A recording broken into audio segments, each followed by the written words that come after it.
ત્યાં સુધી મેં કીધું આ લોકો આવી જાય. આજે કેમ આટલા બધા ગેરહાજર છે? 6 એટલે 5 જણા તમે. માનવ છે, માનસી છે, હિરલ છે, પરીના, સરોજીની, નિધિ ને બધા જ વાર છે. શું કરે? ચાલો ચલો ગઈકાલે આપણે જે ચર્ચા કરતા હતા એના અમે આગળ વધીએ. તો સૌથી પહેલા પેલી વ્યાખ્યા વિદ્યુત ક્ષેત્રની વ્યાખ્યા શું કરી છે? તો વિદ્યુતભાર તંત્રની આસપાસના વિસ્તારમાં એકંદર વિદ્યુતભાર પર લાગતા વિદ્યુત બળને તે વિદ્યુતભાર તંત્રનું વિદ્યુત ક્ષેત્ર કહે છે. એવી આપણે વ્યાખ્યા આપી શકીએ? હલો, આપી શકાય ને એવી વ્યાખ્યા? ચલો અંધારું પડતું હોય તો મને કહી દેજો, બરાબર? ચલો કોણ આવ્યું? 2 જણા આવ્યા બીજા, નિધિ અને ડિમ્પલ આવી ગયા, બરાબર? ચલો એ ટોટલ 7 જણા થયા. હજુ 5 જણા ગેરહાજર છો. તો જોઈએ હવે, બરાબર? ઓકે, પહેલા પેલી વ્યાખ્યા આપણે આપી દીધી. ચલો વ્યાખ્યા પછી સૂત્ર મેં તમને કીધું, બરાબર? તો સૂત્રની અંદર તમારે સૂત્ર બનાવવાનું હતું. આમ તો આપણે વિદ્યુત બળની ચર્ચા કરીએ છીએ, યાદ કરી લો. વિદ્યુત બળની ચર્ચા જે કરીએ છીએ એની અંદર સૂત્ર આપણું કયું આવે છે? કોણ આવ્યું પાછું? ચલો ઓકે, પ્રિયાંશી, નિધિ, 10 એટલે 9 જણા રહ્યા. 3 જણા ગેરહાજર છે હજુ. ચલો મને તમે ચલો 3 જણામાં હર્ષ, રિયાજ અને બીજું કોણ છે? હર્ષ, રિયાજ, પછી બીજું કોણ છે ગેરહાજરમાં? હલો,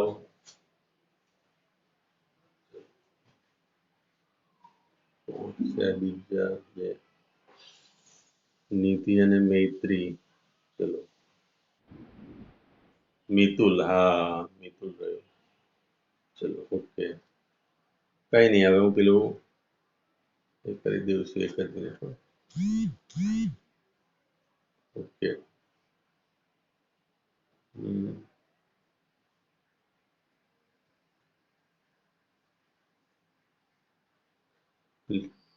વેઇટિંગ રૂમ ઓપન કરી દીધો મેં, બરાબર? ક્લોઝ કરી દીધો. એટલે શું હવે તમે અંદર બહાર જશો તો વાંધો નહીં આવે. હર્ષ, રિયાજ અને મિતુલ આવે તો મને કહી દો, બરાબર? મિતુલ, આ 3 જણા ગેરહાજર. ચલો ગઈકાલની ચર્ચા આપણે આગળ વધારીએ. તો F બરાબર તમારું સૂત્ર હતું કે Q Q upon R square. મેં આવી કઈ રચના દોરી હતી, યાદ કરી લેજો. કે Q વિદ્યુતભાર છે, તેનાથી કોઈ R અંતરે Q વિદ્યુતભાર, સ્મોલ Q વિદ્યુતભાર છે E અક્ષની અંદર, અને X અક્ષ લીધો તો, અને Y અને Z. તો અહીંયા આગળ આ Q વિદ્યુતભાર છે અને અહીંયા આગળ કેપિટલ Q વિદ્યુતભાર છે. આ બે વચ્ચે લાગતું વિદ્યુત બળ આ રીતનું થયું, બરાબર? તો હવે જો આ રાશિને હું Q વડે ભાગી નાખું, આ Q વડે, તો અહીંયા આગળ તમારી જોડે થશે KQ upon R square. Clear? બીજી વસ્તુ એ પણ જાણી લો કે સપોઝ જો હું કેપિટલ Q વડે ભાગી નાખું, F upon કેપિટલ Q કરું, તો અહીંયા આગળ આવશે KQ upon R સ્ક્વેર. તો આ કોનું વિદ્યુત ક્ષેત્ર થશે? સ્મોલ Q નું વિદ્યુત ક્ષેત્ર થશે. આ કોનું છે? કેપિટલ Q નું વિદ્યુત ક્ષેત્ર થશે. આટલી વસ્તુ સમજ પડે? જે રીતે આપણે Q ને છેદમાં લઈ જઈએ છીએ, સ્મોલ Q ને, એવી રીતે કેપિટલ Q ને પણ લઈ જવાય.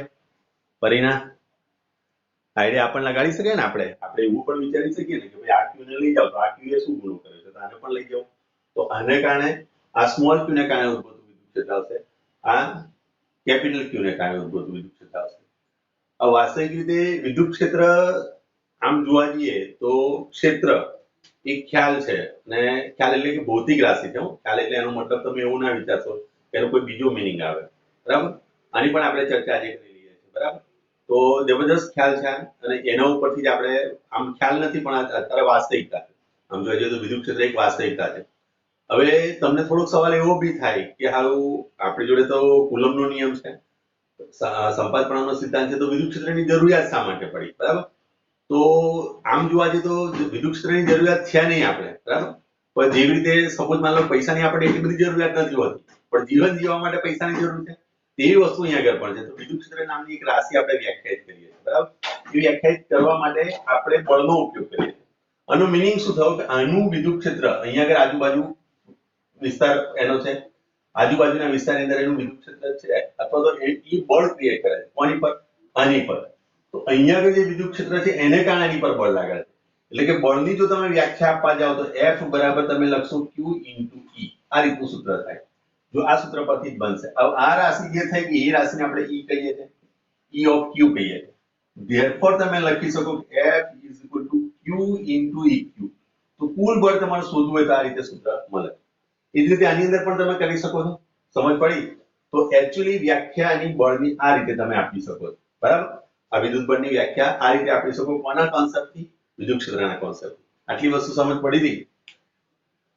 Hello, okay. હવે એની અંદર જેનું આપણે વિદ્યુત ક્ષેત્ર ગણીએ છીએ એને સ્ત્રોત વિદ્યુતભાર કહેતા. સ્ત્રોત વિદ્યુતભાર. અને જેની પર બળ લાગુ પડે છે એને આપણે પરીક્ષણ વિદ્યુતભાર કહેતા. પરીક્ષણ વિદ્યુતભાર. જેના કારણે વિદ્યુત ક્ષેત્ર ઉત્પન્ન થાય સ્ત્રોત વિદ્યુતભાર અથવા તો ઉદ્ગમ વિદ્યુતભાર કહીએ. ઉદ્ગમ જે થયું એ અને જેની પર આપણે પરીક્ષણ કરવાના છે. જે રીતે આપણે બેટ્સમેન આવે ક્રીઝ પર તેનો આપણે ટેસ્ટિંગ કરીએ છીએ કે બેટ્સમેન કેવો છે, ચોક્કા છક્કા મારે છે કે એક રન લે છે, શું લે છે, એ આપણે એને બોલિંગ અથવા તો એને ક્રિકેટ રમવાની ટેસ્ટિંગ કરીએ છીએ. એ રીતે અહીંયા આગળ પણ એક વિદ્યુતભાર તમે મૂકો છો તો એની પર બળ લાગે છે. એ બળનું આપણે ટેસ્ટિંગ કરી રહ્યા છીએ. માટે એને ટેસ્ટ ચાર્જ અથવા તો એને કહેવાય પરીક્ષણ વિદ્યુતભાર. ક્લિયર આટલી વસ્તુ? એના પહેલા મુદ્દાની અંદર સ્પષ્ટ કહેવામાં આવે છે કે પરીક્ષણ વિદ્યુતભાર શક્ય તેટલો નાનો હોવો જોઈએ. આ પહેલા મુદ્દાની અંદર એની પહેલી પ્રોપર્ટીનો સારાંશ આ છે કે પરીક્ષણ વિદ્યુતભાર શક્ય તેટલો નાનો લેવો જોઈએ.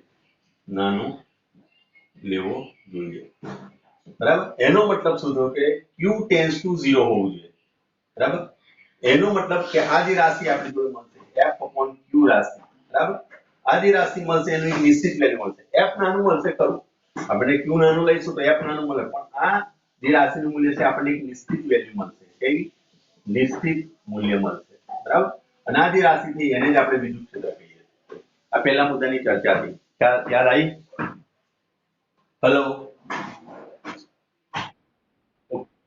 બીજા મુદ્દાની અંદર મેં તમને કીધું હતું કે અહીંયાનું જે વિદ્યુત ક્ષેત્ર જે છે વિદ્યુત ક્ષેત્ર એ Q ના મૂલ્યથી સ્વતંત્ર છે. Q ના મૂલ્યથી સ્વતંત્ર. એ Q ના મૂલ્ય પર આધારિત નથી, કારણ કે E બરાબર વ્યાખ્યા શું છે F upon Q. F upon Q જે છે એ Q ના મૂલ્ય પર આધારિત નથી.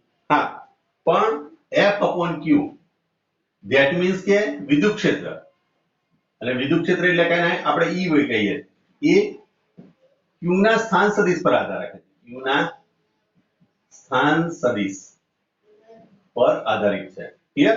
હા, બધા કેપિટલ Q ના સ્થાન સદિશ પર આધારિત છે, પણ Q ના મૂલ્ય પર આધારિત નથી. આ બીજા મુદ્દાની આપણે ચર્ચા કરી હતી ગઈકાલે. યાદ કરી લો. યાદ આવ્યું? સેકન્ડ મુદ્દો. ઓકે, ચલો, વેરી ગુડ. એના પછી ત્રીજા મુદ્દાની અંદર આપણે ચર્ચા કરીએ તો મેં તમને એવું કીધું હતું કે જે પ્લસ વિદ્યુતભાર હોય,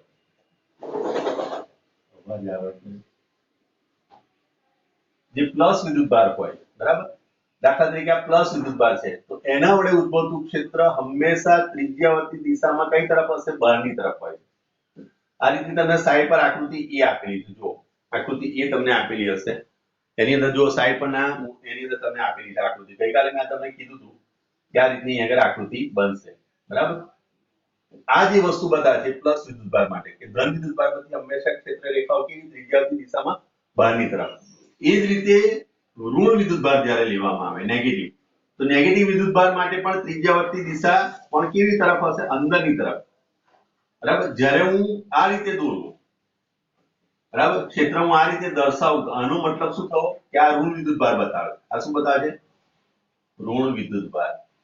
ક્લિયર? અને આ જે બતાવશે આવી કન્ડિશન, જો આપણને ખબર ના હોય કે કઈ Q શું છે તો તમે કહો છો આ પોઝિટિવ વિદ્યુતભાર છે. ક્લિયર? આ ત્રીજા નંબરની તમારી પ્રોપર્ટી થઈ. બોલો, ખ્યાલ આવ્યો? ઓકે. બીજી વસ્તુ અહીંયા આગળ મેં તમને એક શીખવાડી. ચોથા નંબરની પ્રોપર્ટીમાં આપણને એવું કહેવામાં આવે છે કે F upon Q, એ જે રાશિ મળે છે એ રાશિ Q ના મૂલ્યથી સ્વતંત્ર છે, પણ એના સ્થાન સદિશ પર આધાર છે. એનો મતલબ એ થયો કે જુદા જુદા બિંદુ પાસે એનું મૂલ્ય જુદું જુદું મળે છે.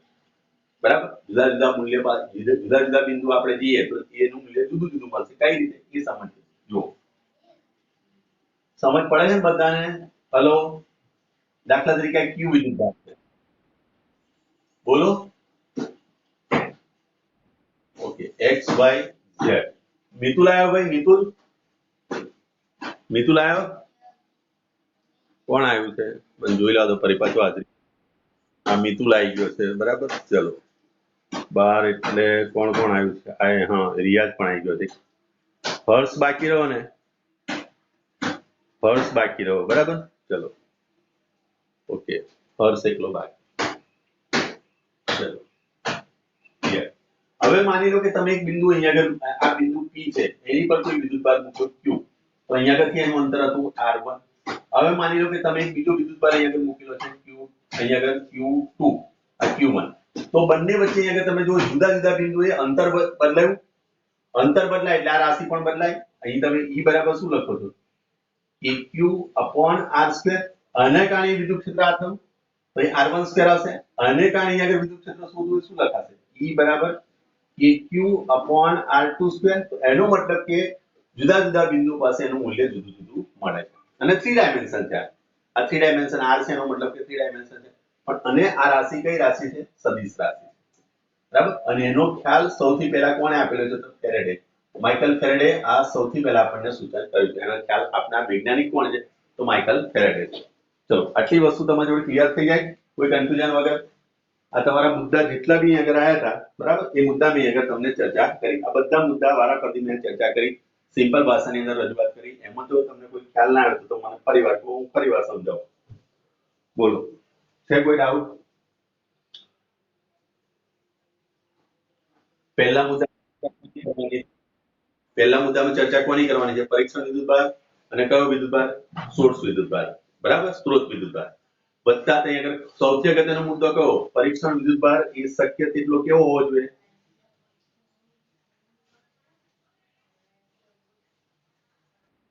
હા, જો પરીક્ષણ વિદ્યુતભાર મોટો લે તો પરીક્ષણ વિદ્યુતભારના ક્ષેત્રમાં પેલો વિદ્યુતભાર આવી જશે. મેં તમને ગઈકાલ ઘણા બધા ઉદાહરણ આપેલા, યાદ કરી લો છો. મેં તમને જે ઉદાહરણ આપેલા, મારું ઉદાહરણ આપ્યું હતું, બધા મેં તમને હિરોઈનનું ઉદાહરણ આપ્યું હતું, નરેન્દ્ર મોદીનું ઉદાહરણ આપ્યું હતું. માની લો કે સલમાન ખાનનું પણ ઉદાહરણ આપીશું. આપણા ક્લાસમાં સલમાન ખાન આઈને બેસી રહે અને હું ભણાવતો હોય તો સ્વાભાવિક વસ્તુ છે કે તમારું ધ્યાન એની તરફ હશે, કારણ કે એ વધારે મોટો વિદ્યુતભાર થઈ ગયો, બરાબર.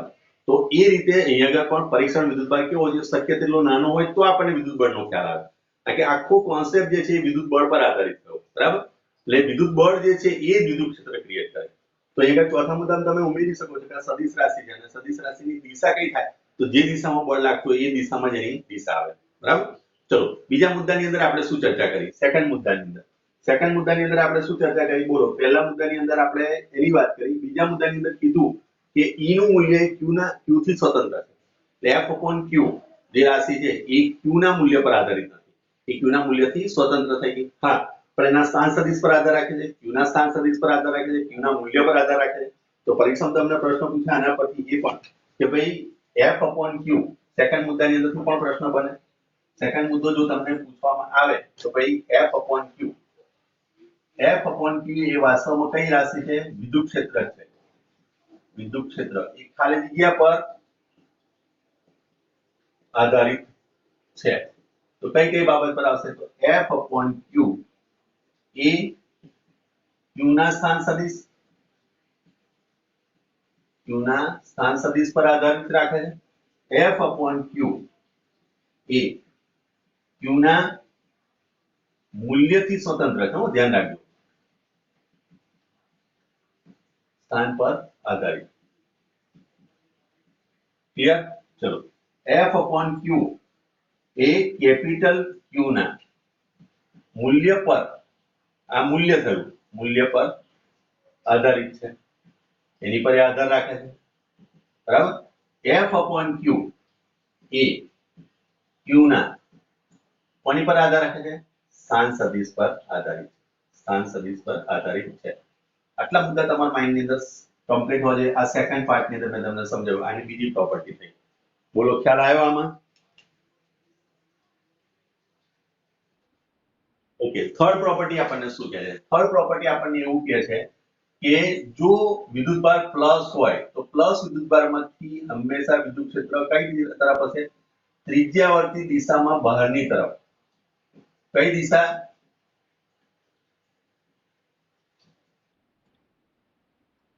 ત્રિજ્યાવર્તી દિશા પણ કેવી બહારની તરફ, બહારની તરફ ધેટ મીન્સ કે પ્લસ વિદ્યુતભાર છે અને ત્રિજ્યાવર્તી દિશા પણ કેવી અંદરની તરફ હોય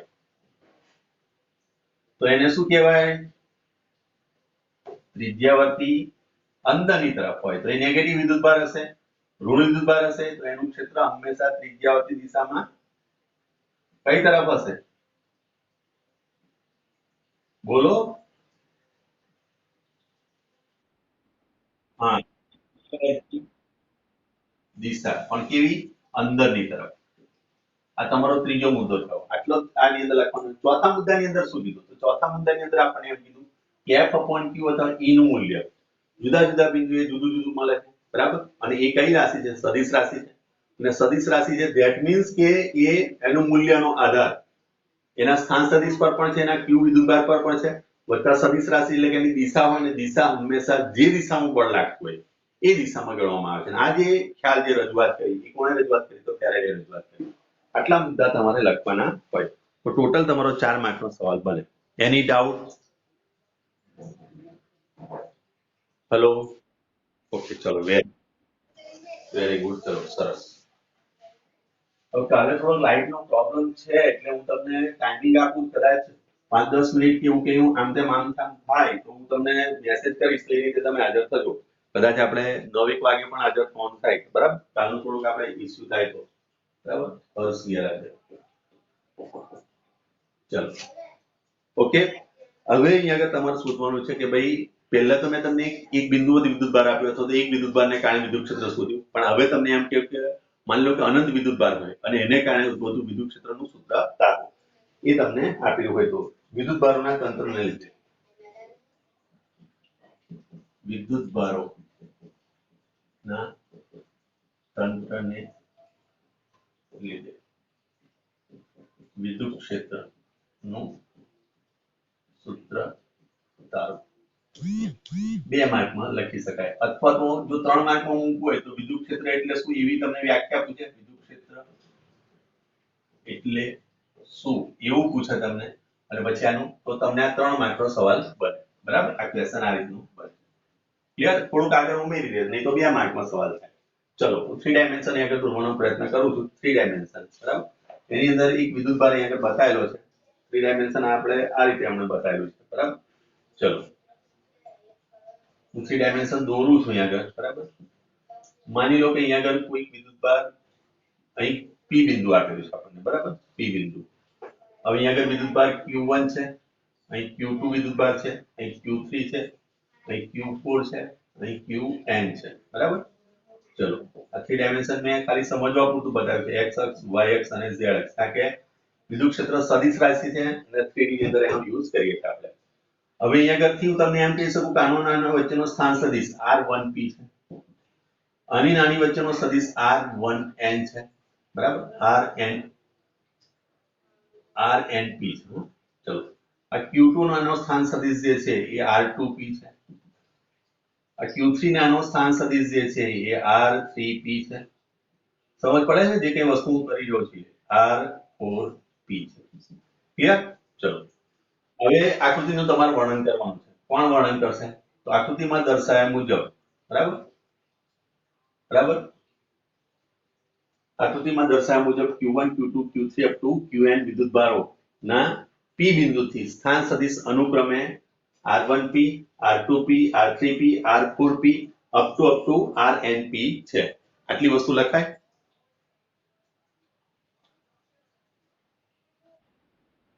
ચલો વર્ણન કરતા તો આટલું આવડી જાય કે 3 ડાયમેન્શન બતાવે છે બિંદુ p છે હવે અહીંયા આગળ કોઈ વિદ્યુતભાર નથી એનો મતલબ તમે એવું ધારી લો કે ધારો કે p બિંદુ પાસે એકમ ધન વિદ્યુતભાર છે અહીંયા આગળ તમારે પહેલા પેલું લખવાનું છે કે આકૃતિમાં દર્શાવ્યા મુજબ q1 q2 up to qn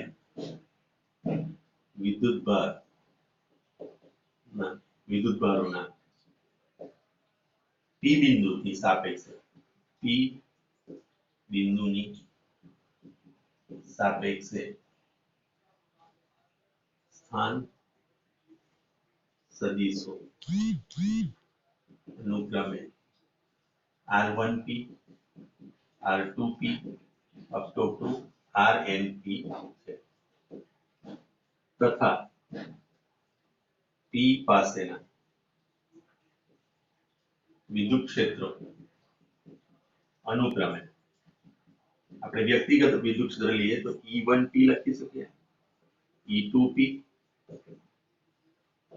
up to ENP છે બરાબર. એ જુઓ કઈ રીતે આ Q1 ને કારણે અહીં આગળ વિદ્યુત ક્ષેત્ર ઉત્પન્ન થયું એની દિશા થવાની, કારણ કે આપણે એવું વિચારીએ કે Q પર જે Q છે એ +1 કુલમ વિદ્યુતભાર છે, ત્યાં એવું ધારીને આપણે ચાલીએ તો આની ડાયરેક્શન આ તરફ જાય, જેને આપણે લઈએ છીએ E1P. એ જ રીતે Q2 ને કારણે અહીંયા આગળથી આ દિશામાં જશે, એને કહીશું આપણે E2P. એ જ રીતે 3 ને કારણે તો આ ડાયરેક્શનમાં ગયો E3P લખાય. એ જ રીતે 4 ને કારણે તો આ દિશામાં જશે તો એ થશે અહીંયા આગળ E4P. એ રીતે Qn ને કારણે આ દિશામાં આવ્યો તો ENP આ દિશામાં થયો. ક્લિયર? ચલો, કોઈ કન્ફ્યુઝન આવે? કોઈ ડાયરેક્શનમાં કેમ સમજ ના પડી હોય તો જે રીતે આપણે વિદ્યુત ક્ષેત્ર બતાવી એ વિદ્યુત બળ બતાવી એ રીતે વિદ્યુત ક્ષેત્ર બતાવ્યું. હવે તમે લખશો અહીં, હવે સંપાતપણાના સિદ્ધાંત મુજબ, સંપાતપણાના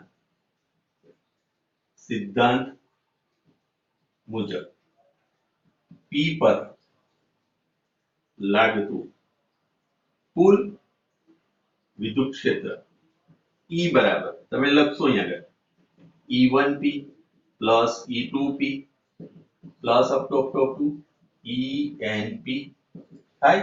પણ તમને ખ્યાલ છે E1P બરાબર શું લખાય? E1P બરાબર શું લખશો? એનું સ્થાન સદિશ શું લખશો આપણે? બોલો.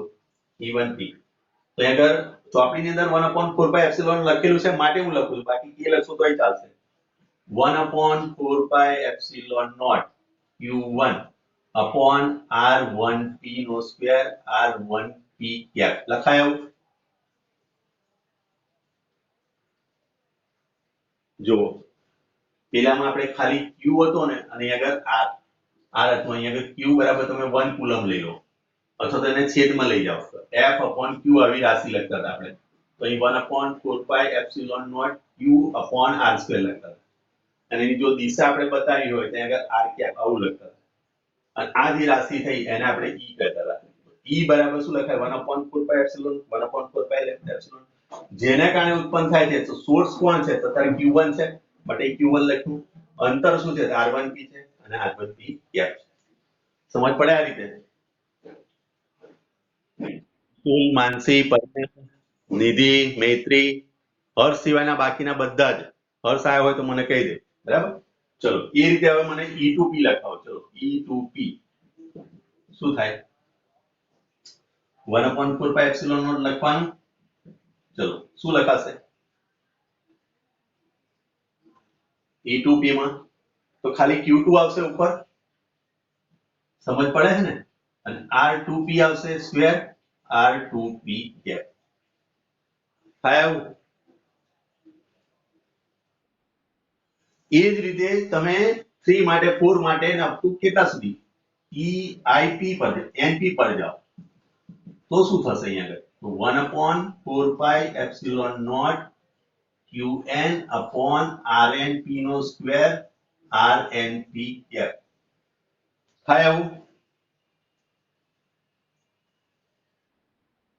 તો આપણે આ બધી કિંમત આની અંદર લઈએ. બરાબર? ધેરફોર ફાઇનલ આપણી જોડે ઇક્વેશન E બરાબર શું આવશે?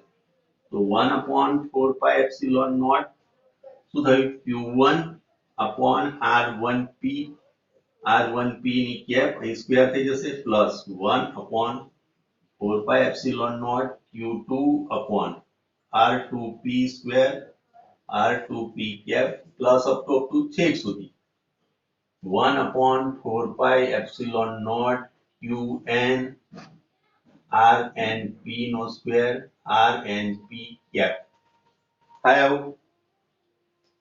લખાયા સૂત્ર? ઓકે.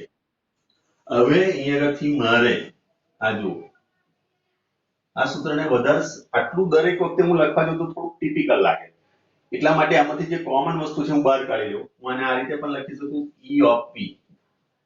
આ રીતે પણ લખાય, પી બિંદુ પર લાગતું તો 1/4πε0 દરેક નામ કોમન છે, બરાબર.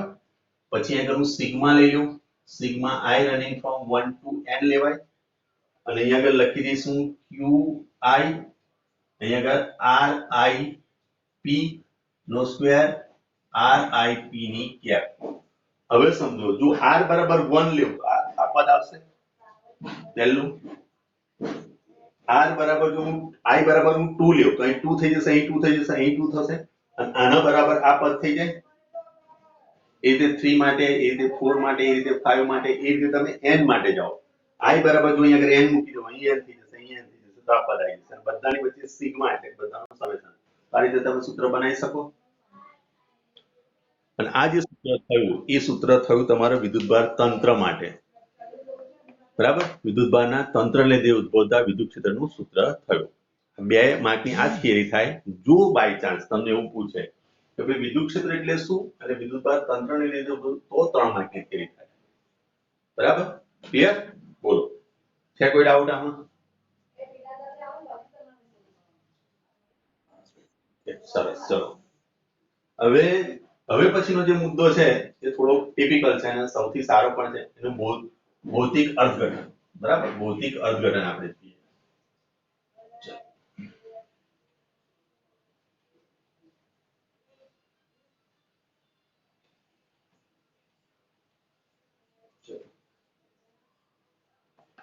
હવે તમને કીધું છે વિદ્યુત ક્ષેત્રનો ભૌતિક અર્થ. વિદ્યુત ક્ષેત્રનો ભૌતિક અર્થ.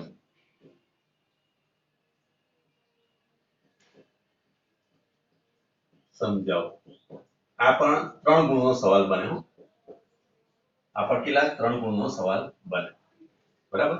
તમને કીધું કે ભૌતિક અર્થ સમજાવો, બરાબર. ભૌતિક અર્થ એટલે શું? ભૌતિક અર્થ એટલે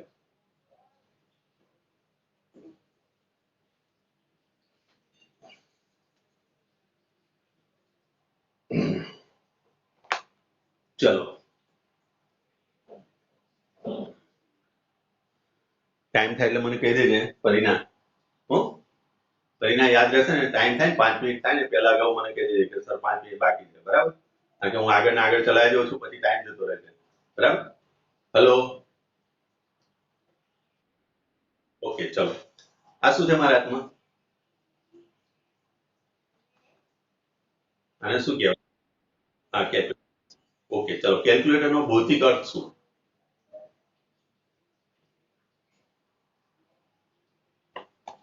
ચલો, દાખલા તરીકે પરિણામ, તો પરિણામનો ભૌતિક અર્થ શું? માનવ, તો માનવનો ભૌતિક અર્થ શું? કેપી સર, તો એનો ભૌતિક અર્થ શું? નિકી મેડમ, તો એમનો ભૌતિક અર્થ શું? તો ફિઝિકલી તમે એને જોઈ શકો છો? મને જોઈ શકો છો ફિઝિકલી? પ્રત્યક્ષ આમ જોઈ શકે ને? આપણે ઓફલાઈનમાં હતા જોતા હતા ને તમને, કે નતા જોતા? બરાબર. ઓફલાઈનમાં આપણે સામે હતા, આપણી બેન્ચીસ હતી, તો બેન્ચીસનો ભૌતિક અર્થ છે, પંખાનો એક ભૌતિક અર્થ છે. એ રીતે હવે તમારે માની લો હું તમારી સામે છું, બરાબર. તમારી લંબાઈ એક ચોક્કસ છે, પહોળાઈ ચોક્કસ છે, મારો કંઈક અવાજ ચોક્કસ હશે, બરાબર. હું બિલાડી જેવું તો બોલતો નથી, મ્યાઉ મ્યાઉ કાઉ કાઉ એવું કશું કરતો નથી. કુદરતી જે મને અવાજ આપે છે એ પ્રમાણે હું બોલું છું. તો એ અર્થની અંદર એ મારી ભૌતિક બધા અર્થ છે મારા, બરાબર. એટલે ભૌતિક રિપ્રેઝન્ટેશન, ભૌતિક અર્થ છે મારો. માનવનો અર્થ એ રીતે થાય, પરિણામનો અર્થ એવી રીતે થાય, માનસીનો અર્થ એવી રીતે થાય, નિકી મેડમનો અર્થ એવી રીતે થાય. એ રીતે કેલ્સીનો પણ એક ભૌતિક અર્થ છે, બરાબર. તો એની લંબાઈ ચોક્કસ છે, પહોળાઈ ચોક્કસ છે, એની અંદર ઓપરેશન આપણે કરીએ છીએ. શું શું કરી શકે છે? પ્લસ કરી શકે છે, માઇનસ કરી શકે છે, ભાગાકાર, ગુણાકાર. વધારે પડતું મેં તમને લોગ પણ શીખવાડ્યો છે, બરાબર. આની અંદરથી લોગ પણ નીકળે. હું તમને શીખવાડીશ એવું હશે તો, બરાબર. ચલો, આની અંદરથી લોગ પણ આપણે ના, લોગ નહીં, લોગ પણ નીકળી શકે, નો ડાઉટ. અને 1/3 બી કરવું હોય તો બી થઈ શકે. 1/3 બી થઈ શકે આમાં. રૂટ એકલું નીકળે છે એવું નહીં, 1/3 બી થઈ શકે, 1/4 બી તમે કરી શકો છો. આ બધા એના ભૌતિક અર્થ છે. એ ભૌતિક અર્થની અંદર આપણે એને સમજીએ છીએ. આટલી વસ્તુ ખ્યાલ પડે કે કોઈ પણ વસ્તુનો ભૌતિક અર્થ મીન્સ કે કયા કયા કામમાં આવે છે આપણે, અને કઈ રીતે શા માટે એને કન્સિડર કરીએ છીએ. હું તમને એમ કહું, સવાલ એ થાય કે ભાઈ ભૌતિક અર્થ એટલે શું, કે ભાઈ શા માટે એને કન્સિડર કરીએ. દાખલા તરીકે હું પરિણામને શા માટે કન્સિડર કરું? કારણ કે મારી સ્ટુડન્ટ છે. પરિણામ મને કેમ કન્સિડર કરે? કારણ કે હું એનો સર છું, બરાબર. એ રીતે માનવને હું શા માટે કન્સિડર કરું કે મારો સ્ટુડન્ટ છે. હવે રસ્તે જનારને તો ઉભો ના રાખું કે ભાઈ ઉભો રહે ચાલ ભૌતિક વિજ્ઞાનની વ્યાખ્યા બોલ, ચાલ વિદ્યુત ક્ષેત્રની વ્યાખ્યા બોલ, એવું કેવું છું ખરું કોઈ નહીં કહી શકું. કારણ કે એને મારે સમજવાનું, એ મારો વિદ્યાર્થી છે, હું એનો સર છું, એટલે એ આદાન પ્રદાન થાય છે. તો એની વાસ્તવિકતા એ શા માટે છે એ આપણે જરૂરી છે. તો અહીંયા આગળ મેં તમને કહ્યું છે એ પ્રમાણે કે વિદ્યુત ક્ષેત્રનો ભૌતિક અર્થ વાસ્તવિક રીતે મેં તમને શરૂઆતમાં કીધું કે વિદ્યુત ક્ષેત્ર ના હોય તો પણ આપણે કોઈ એટલી બધી જરૂરિયાત નથી, પણ છતાં પણ એને કન્સિડર આપણે કર્યું. બરાબર. જેવી રીતે હું તમને કહું પૈસાની જરૂરિયાત કેટલી આપણી, તો આપણા જીવન જીવવા માટેની જરૂરિયાત છે. આપણે ખરબો રૂપિયાની જરૂરિયાત નથી, આપણું જે જીવન ચાલે એટલા માટેની જરૂરિયાત છે. એ અર્થમાં પૈસા કેવા જરૂરી છે. બરાબર. પૈસા એકદમ જરૂરી ખરા, બરાબર, પણ એટલા બધા નથી જરૂરી કે આખું ઘર ભરીને પૈસા જોઈએ. બરાબર. એની એક લિમિટેશન. એવી રીતે અહીંયા આગળ પણ કહેવા માંગે કે વિદ્યુત ક્ષેત્ર જે છે એ આપણી માટે જરૂરી, આમ જોવા જઈએ જરૂરી છે. જો ના શોધ્યું તો કોઈ ફરક ના પડતો. વાસ્તવિક રીતે આપણી જોડે છે કુલમ્બનો નિયમ, સંપાતપણાનો નિયમ, બરાબર, અને આ નિયમો, ગાઉસનો નિયમ, આ બધાનો ઉપયોગ કરીને પણ આપણે વિદ્યુત ક્ષેત્ર શોધી શકતા હતા. પણ વિદ્યુત ક્ષેત્રને શોધવા માટે એક અલગ પ્રતિભાવ એમણે રજૂ કર્યો. એ રજૂઆત સમજવા માટે થોડુંક તમારે સમજવાની જરૂર પડશે. થોડુંક માઇન્ડ તમારું બ્રોડ કરજો. એકદમ સંકુચિત માઇન્ડ ના રહો. બરાબર. તમારું માઇન્ડ કેવું બ્રોડ કરજો. તમે એમ વિચારો 1 મિનિટ માટે કે તમે ફિઝિક્સના નિષ્ણાત છો, તમે ફિઝિક્સના માસ્ટર છો, તમને આખી દુનિયાનું ફિઝિક્સ આવડે છે અને તમે કોઈ નવા નીતિ નિયમ જોવા માટે જઈ રહ્યા છો, એવું તમે વિચારજો. તો એના અર્થમાં હું તમને ભૌતિક અર્થ સમજાવી શકીશ, અધરવાઇઝ નહીં. બરાબર. ચલો સમજીએ આગળ. તો સ્થિત વિદ્યુત શાસ્ત્ર જે આપણે ભણીને આવ્યા, સ્થિત વિદ્યુત શાસ્ત્ર,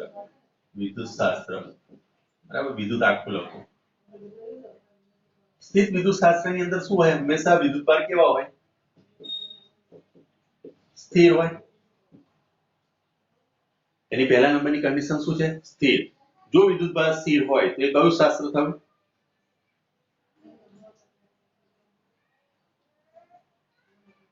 મેં લખ્યું તો છે પરીક્ષા. હા, જો સ્થિર હશે તો એ શું છે? સ્થિત વિદ્યુત શાસ્ત્ર. પણ જો વિદ્યુતભાર અચળ વેગથી ગતિ કરતા હોય, અચળ વેગથી ગતિ કરે ત્યારે શું થાય? દાખલા તરીકે કોઈ વિદ્યુતભાર છે, આ ક્યુ વિદ્યુતભાર છે, અને અહીંયા આગળ આમ v બરાબર 10 મીટર પર સેકન્ડની ઝડપથી અચળ છે, એનાથી ગતિ કરે તો શું થાય?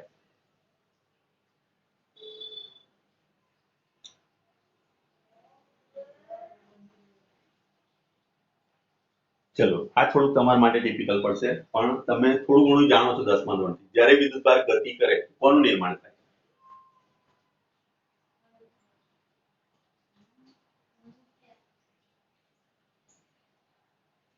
ના ખ્યાલ આવ્યો?